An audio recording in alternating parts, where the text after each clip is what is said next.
मुसन्निफ या मुअल्लिफ या मुरत्तिब राइटर्स शुरू ही में लिख देते हैं कि हमने अपनी इल्मी हैसियत के मुताबिक किताब को लिख दिया है। अगर कहीं गलती नजर आए, कहीं कमी नजर आए, कहीं खामी नजर आए तो हमें उस गलती के बारे में हमसे राब्ता कर लेना, हमें आगाह कर देना, ताकि जब अगला एडिशन छपे तो वो गलती फिर दोबारा से उसमें ना छप सके, बल्कि उसकी इस्लाह कर ली जाए। तो दुनिया की सारी किताबों का यही हाल है, अक्सर किताबों का यही हाल है। कहीं शुरू में, कहीं आखिर में, कहीं बीच में इस बात को लिख ही दिया जाता है कि हमने अपने इल्म के मुताबिक किताब लिख दी है। अगर कहीं गलती नजर आए तो इस्लाह कर देना, हमें आगाह कर देना, हमें बता देना, ताकि उसकी इस्लाह हो सके। हजरात, तो दुनिया की सारी किताबों का यही हाल है। किताबों की इस भीड़ में वो तन्हा कुरान ही है कि जैसे ही खोलो शुरू ही में लिखा हुआ है ज़ालिकल किताबु ला रैब फीह, वो किताब के जिसमें कोई शक ही नहीं, कोई डाउट ही नहीं, कोई शुबा ही नहीं। बेशक बेशक, सुभान अल्लाह सुभान अल्लाह। हजरात, कुरान जैसी खोलो शुरू में ही आपको मिलेगा, इसमें कोई शक नहीं। क्या बात है, सुभान अल्लाह सुभान। आप लोगों को कोई शक हो तो मत बोलिए, और शक नहीं हो तो बोलिए सुभान अल्लाह। कुरान में कोई शक नहीं है। अरे भाई, हम कह रहे हैं कुरान में कोई शक नहीं है, लेकिन कुरान में तो लोगों को कल भी शक था, आज भी शक है, कल भी शक होगा। अगर कुरान में शक ना होता तो ये सारी दुनिया कुरान न पढ़ती? यकीनन पढ़ती। कल भी शक था, आज भी शक है, कल भी रहेगा। मगर ये शक उनकी अपनी जिहालत की वजह से है, क्योंकि कुरान में कोई शक नहीं। उसकी वजह यह है कि कुरान के पास ऐसी दलीलें, ऐसी कवी और मजबूत और ठोस दलीलें मौजूद हैं कि अगर अक्लमंद इंसाफ पसंद इंसान अगर उन दलीलों में गौर करेगा तो इस नतीजे पर पहुंचेगा कि किताब कुरान अल्लाह ही की किताब है और ये हक है, इसकी हक्कानियत में कोई शक नहीं। अगर इंसाफ पसंद आदमी, अक्लमंद आदमी गौर करेगा तो इस नतीजे पर पहुंचेगा ये अल्लाह की किताब है, इसमें कोई शक ही नहीं। हजरात गिरामी, अगर किसी को शक है तो बस वो ऐसे ही है जैसे कि अगर कोई नाबीना, कोई शख्स ऐसा हो जिसकी बिनाई चली गई हो, वो बिनाई से महरूम हो गया हो। अगर वो नाबीना शख्स कहे कि मुझे सूरज दिखाई नहीं देता, आप कहें कि धूप हो रही है, वो कहे मुझे तो दिखाई नहीं देता, तो कमी सूरज की नहीं है, कमी उस आंख में है जो देख नहीं पा रही है, नक्स उस आंख में है। तो जिस तरह से किसी अंधे के इनकार से सूरज के वजूद पर कोई फर्क नहीं पड़ता, इसी तरह से किसी गधे के इनकार से कुरान की अजमत पर कोई फर्क नहीं पड़ता। वाह वाह वाह, जिंदाबाद जिंदाबाद, नारे तकबीर, नारे रिसालत, अजमते मुस्तफा कॉन्फ्रेंस, मसलके आला हजरत। क्या कहने हजरत, माशाअल्लाह। एक शोर बर्पा करके रखा है कि कुरान जिहाद की तरफ ले जाता है, कुरान में ऐसा है, कुरान में वैसा है। हजरत गिरामी, अभी चंद साल पहले लखनऊ के एक आदमी को उसका दिमाग जो है चल गया था। वो सुप्रीम कोर्ट पहुंचा और कहा कुरान से 26 आयतें निकाल दी जाए। कितनी? 26 आयतें। मालूम होगा आपको, वो लखनऊ का वो पगला गया था सुप्रीम कोर्ट कि कुरान से 26 आयतें निकाल दी जाए। रिट दाखिल की, सुप्रीम कोर्ट ने 50,000 का दंड उसको दिया, जुर्माना भरना पड़ेगा 50,000 का। ऐसी बकवास सुनने के लिए हमारे पास कोई वक्त नहीं है। तो ये इस तरह की ज़हनियत सिर्फ आज की पैदावार नहीं है। 70 की दहाई में बंगाल की सरजमीन पर एक शख्स था जिसका नाम था चंदोमल चोपड़ा। जब उसका खोपड़ा खराब हुआ तो उसने बंगाल की हाई कोर्ट में रिट दाखिल की कि कुरान की 26 आयतों को निकाल दिया जाए, ये जिहाद की तरगीब देती है।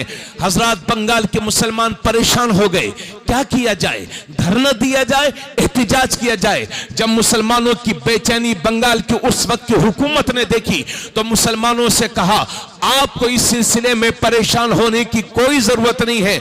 मुसलमानों की तरफ से इस मुकदमे को बंगाल के हाई कोर्ट में हम लड़ेंगे, और जो मुकदमा मुसलमानों को लड़ना चाहिए था, बंगाल की उस वक्त की हुकूमत ने मुसलमानों की तरफ से उस मुकदमे को लड़ा, और नतीजा यह निकला कि वहां से उसकी रिट को खारिज किया गया और कुरान की 26 आयतों को एक नुक्ता बदलने की भी किसी में तरम हिम्मत न हो सकी। और मैं तो कहता हूं, सुप्रीम कोर्ट से जो भी फैसले होते हैं हर भारतीय उसको मानता है, मगर सुन ले दुनिया, किसी जज को भी यह पावर नहीं है कि कुरान के किसी नुक्ते को भी मिटा दे।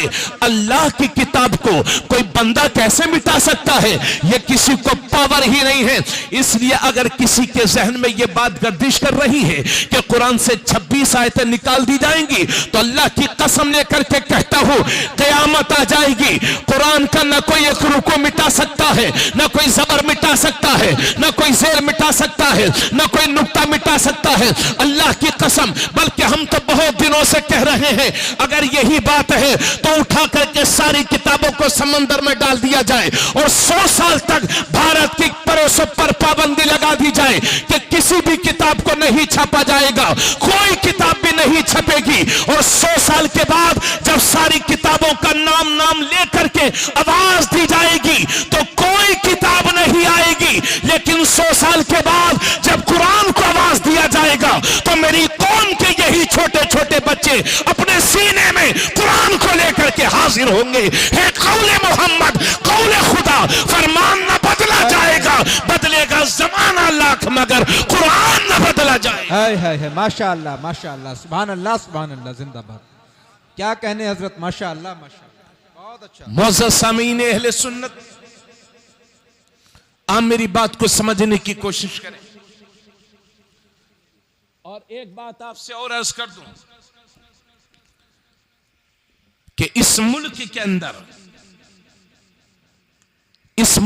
अंदर हर धर्म की अक्सरियत कुरान की इज्जत करती है।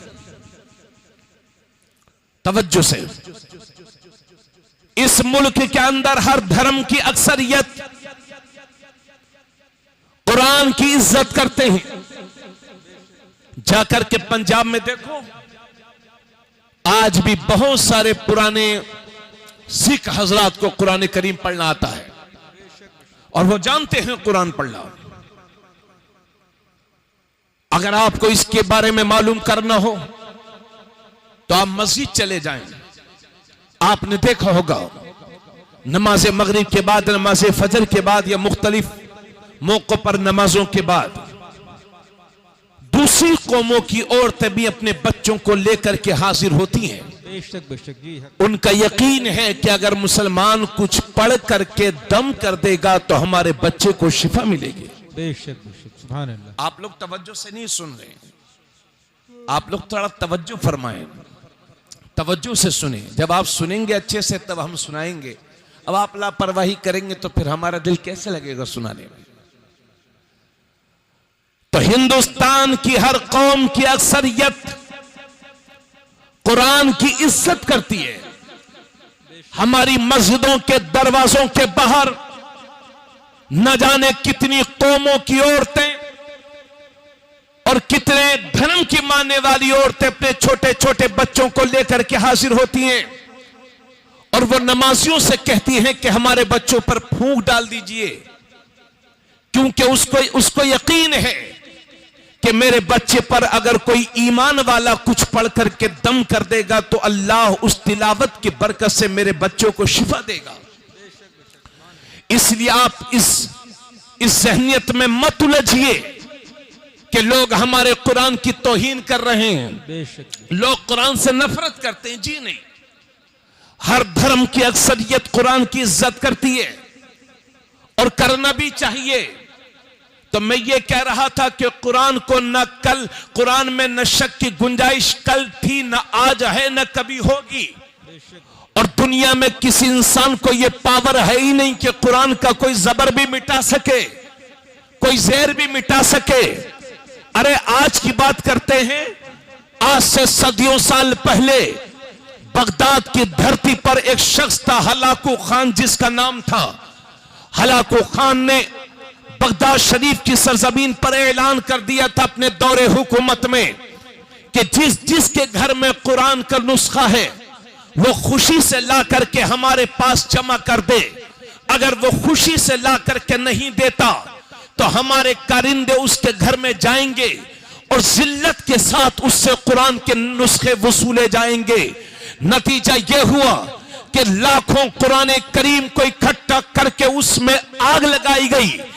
3 लाख से जायद मुसलमानों का कत्लेआम हुआ और बगदाद की दरिया दज्जला पानी के बजाय उसमें खून बह रहा था। कई रोज तक रंगीन होकर के, खून से रंगीन होकर के बहती रही बगदाद की दरिया दज्जला।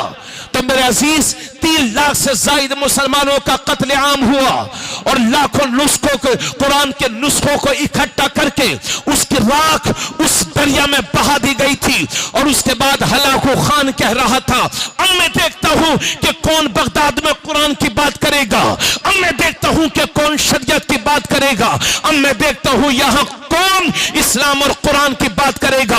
अभी वो बकवास कर ही रहा था कि उन्हीं शहीदों की लाशों में एक छोटा सा जख्मी बच्चा उठता है और वो उठ करके कुरान करीम की तिलावत करने लगता है और कहता है, हलाकू तो कागजों से तो कुरान मिटा सकता है लेकिन हमारे दिलों से कुरान कैसे मिटाएगा। हाय हाय हाय, नारे तकबीर, नारे रिसालत, अज़मते मुस्तफा कॉन्फ्रेंस, मसलके आला हजरत, जश्ने दस्तार बंदी, हजरत अल्लामा मुफ्ती तबरेज आलम साहिब किबला।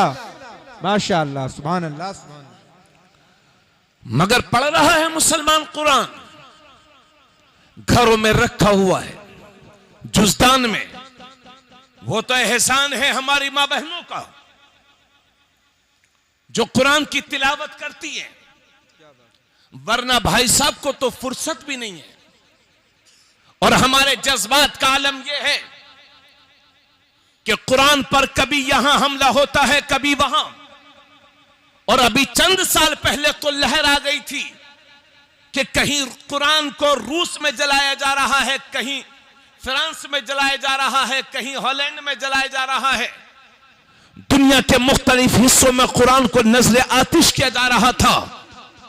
नजरे आतिश करने की वजह यह नहीं थी कि कुरान माज़अल्लाह झूठा है, बल्कि हम इस नतीजे पर पहुंचे हैं कि उन लोगों के पास कुरान का कोई जवाब था ही नहीं। वो शिकस्त खुर्दा है, कुरान का मुकाबला करने की उन ताकतों में हिम्मत नहीं है, इसलिए जन भूल करके वो कुरान के नुस्खों को जला देते हैं। अल्लाह ना करे कि इस तरह की हरकत हमारे हिंदुस्तान में कभी हो, हमारे मुल्क में कभी हो। लेकिन अगर कभी इस तरह की हरकत किसी ने कर भी दी तो आपको खुदा का वास्ता दे करके कहता हूं कि आपको जज्बाती नहीं होना है।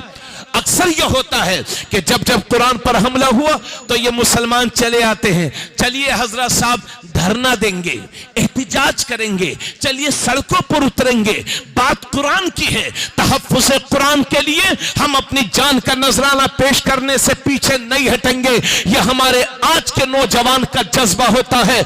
मगर मैं अपनी कौम से कहना चाहता हूं, मेरे अजीजों, कुरान आपकी जान लेने के लिए नहीं आया है, बल्कि कुरान इंसान की जान बचाने के लिए आया है। कुरान जान लेने वाली किताब नहीं है, कुरान बचाने वाली किताब है। लेकिन मैं आपसे यह कहना चाहूंगा, अपने उलमा के मशवरे के बगैर, अपने बुजुर्गों के मशवरे के बगैर कभी धरना ना देना, एहतिजाज ना करना, सड़कों पर न उतरना, इसलिए कि हम देख रहे हैं हम अपना ही हक मांगने के लिए सड़कों पर उतरते हैं, नतीजा यह होता है कि हमारे ही सीनों पर गोलियां दागी जाती हैं और हमारे ही बच्चों को जेल की सलाखों के पीछे डाला जाता है। इसलिए धरना नहीं देना है अपने उलमा के मशवरे के बगैर। हजरात, अगर कोई कुरान का एक मुखालिफ खड़ा होता है, इसका तोड़ यह है कि अगर एक नुस्खा जलाया जाता है तो उसके बदले में 100 कुरान पढ़ने वाले तैयार कर दीजिए।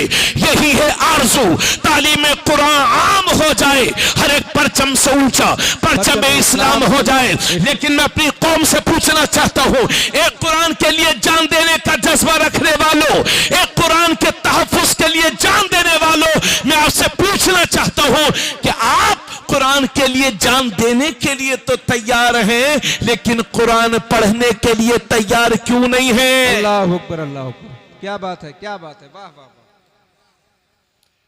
इसी मजमे में बहुत अच्छा पैगाम, तवज्जो चाहूंगा, बस हमको इसी तरह का खामोशी वाला माहौल चाहिए।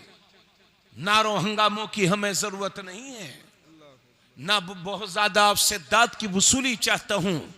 अगर कोई बात अच्छी लगे तो शुक्र इलाही बजा लाने के लिए तस्बीह व तहलील किया करें, सुभान अल्लाह माशाअल्लाह कहा करें। लेकिन मुझे अपनी हौसला अफजाई के लिए आपसे बहुत ज्यादा दाद नहीं चाहिए। हजरात, मैं आपसे यह पूछना चाह रहा हूं कि हम कुरान के, आप मुझे बताइए, अगर कुरान को आपकी जान की जरूरत पड़े तो कुरान की तहफ्फुज हिफाजत के लिए क्या आप जान दे सकते हैं? आप मेरी बात नहीं समझ रहे हैं। अगर कुरान के तहफ्फुज के लिए अपनी जानों की जरूरत पड़े तो आप कुरान के तहफ्फुज के लिए अपनी जान दे सकते हैं? दे सकते हैं। यकीनन हमारी कौम का नाबालिग बच्चा भी कहेगा कि तहफ्फुज कुरान के लिए जान हाजिर है। अगर कुरान को जानी जरूरत पेश आई तो सबसे पहले तबरेज आलम कादरी की कुरान, तबरेज आलम कादरी की जान तहफ्फुज कुरान के लिए हाजिर है। लेकिन मैं आपसे पूछना चाहता हूं कि आप कुरान के लिए जान तो देने के लिए तैयार हैं, लेकिन कुरान पढ़ने के लिए तैयार क्यों नहीं है? इसी मजमे में अगर मैं ईमानदारी से पूछूं कि कितने लोगों को कुरान आता है, कई जगह मैंने हाथ उठवाए और एक जगह तो तकरीबन 2-3 हजार का मजमा होगा। मैंने हाथ उठवाए, इतने कम उठे कि मुझे शर्मिंदगी हुई और मैंने उस दिन से छोड़ दिया। मैं हाथ नहीं उठवाता हूं कि कितने लोगों को कुरान पढ़ना आता, इस बात पर हाथ नहीं उठवाता।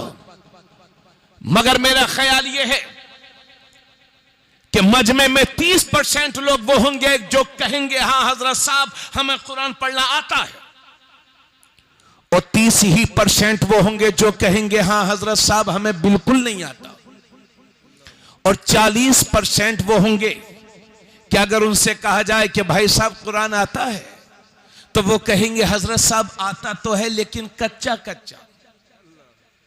बोलो जी, सही बात है। यानी जिंदगी पक गई मगर कुछ कच्चा रह गया तो कुरान, दांत निकल करके गिर गए मगर कुछ कच्चा रह गया तो कुरान, बाल कालों से सफेद हो गए मगर कुछ कच्चा रह गया तो कुरान, लाखों रुपयों की शादी कर ली मगर कुछ कच्चा रह गया तो कुरान, करोड़ों की बिल्डिंगें बना ली, प्रॉपर्टी खरीद ली मगर कुछ कच्चा रह गया तो कुरान। अगर 70-80 साल की जिंदगी में कुरान न पढ़ना सीख सके तो पूछना चाहता हूं किस बात के मुसलमान हैं आप? क्या सीखा है जिंदगी में हमने? बताइए मुझे आप। अगर 70-80 साल की जिंदगी में हम कुरान न पढ़ना सीख सके तो किस बात के मुसलमान हैं हम और आप? अल्लाह के नबी सल्लल्लाहु अलैहि वसल्लम फरमाते हैं, जिस घर में सुबह सुबह कुरान की तिलावत होती है, सुबह ही को उस घर में अल्लाह की रहमत के फरिश्ते तशरीफ लाया करते हैं और वो घर अपने रहने वालों के लिए कुशादा हो जाता है और उस घर में बरकतों का नुज़ूल होता है। और जिस घर में सुबह सुबह कुरान की तिलावत नहीं होती, अजाब के फरिश्ते उस घर में आया करते हैं और वो घर अपने रहने वालों के लिए तंग हो जाता है। सुनिए मेरी बात, आज हमने देखा है लाखों लाख रुपए की बिल्डिंगें बनी हुई हैं, संगे मरमर लगे हुए हैं, एक दरवाजे के बजाय एक ही कमरे में 4-4, 5-5 दरवाजे लगे हैं, आला क्वालिटी का पत्थर है, आला क्वालिटी के मटेरियल से मकान तैयार किया गया। 2-4 करोड़ का मकान है, 10-5 लाख 50 लाख 1 करोड़ का मकान है, और रहने वाले भी बड़े मालवर हैं, बड़े मालदार हैं, बड़े अच्छे कारोबारी हैं, मगर उस घर में सुकून नहीं, सुकून नहीं। कहां से आएगा कुरान, कहां से आएगा सुकून? जब रात के 1-1, 2-2 बजे तक घरों में सीरियल देखे जाएंगे, कहां से आएगा सुकून? जब एक ही घर में दूसरे सगे भाई की गीबत और बुराई होगी, कहां से आएगा उस घर में सुकून? जिस घर में आदमी अपनी बहन बेटियों के सामने चड्डी और नेकर पहनकर घूमेगा, कहां से आएगा उस घर में सुकून? आप शिकायत करते हैं मुसलमानों के साथ ऐसा हो रहा है, मुसलमानों के साथ वैसा हो रहा है। कभी गौर तो किया आपने कि हम कर क्या रहे हैं? कर क्या रहे हैं? बेटियों के साथ, बहनों के साथ मिलकर के 12-12 बजे तक टीवियां देखी जाएंगी। कहां से तुम्हारे घरों में बरकतों का नुज़ूल होगा? कहां से रहमतों का नुज़ूल होगा? कहां से वो घर अपने रहने वालों के लिए सुकून वाला होगा? वल्लाह सुम्मा वल्लाह नहीं हो सकता। हजरत गिरामी, तो मैं ये अर्ज कर रहा हूं, अगर 70 साल की जिंदगी में आप कुरान न पढ़ना सीख सके तो किस बात के मुसलमान हैं आप? और हजरात, मुझे इस बात का यकीन है, बड़ा यकीन है कि मजमे में अक्सरियत वो होगी कि जिन्हें कुरान पढ़ना नहीं आता है, मगर इस बात का भी 100% यकीन है कि इस मजमे में कोई बच्चा भी ऐसा नहीं होगा जिसे सूरे इखलास याद ना हो, कुल हुवल्लाह शरीफ याद ना हो। छोटा सा बच्चा भी होगा तो कुल हुवल्लाह याद होगी, मेरी छोटी सी बेटी भी होगी तो कुल हुवल्लाह ये शरीफ याद होगा, वो सूरे मुबारक याद होगी। क्या है कुरान की सूरे? कुल हुवल्लाहु अहद अल्लाहु समद लम यलिद वलम यूलद वलम यकुल लहू कुफुवन अहद। तर्जुमा सुन लीजिए, कुल ए हबीब आप कह दो, हुवल्लाहु अहद अल्लाह एक है, अल्लाहु समद अल्लाह बेनियाज है, लम यलिद वलम यूलद न वो किसी से पैदा न उससे कोई पैदा, वलम यकुल लहू कुफुवन अहद और अल्लाह के बराबर कोई नहीं, अल्लाह के मिसल कोई नहीं, अल्लाह के मुकाबिल कोई नहीं। कुरान की ये छोटी सी सूरे है, मगर इसकी तिलावत का सवाब तो देखो।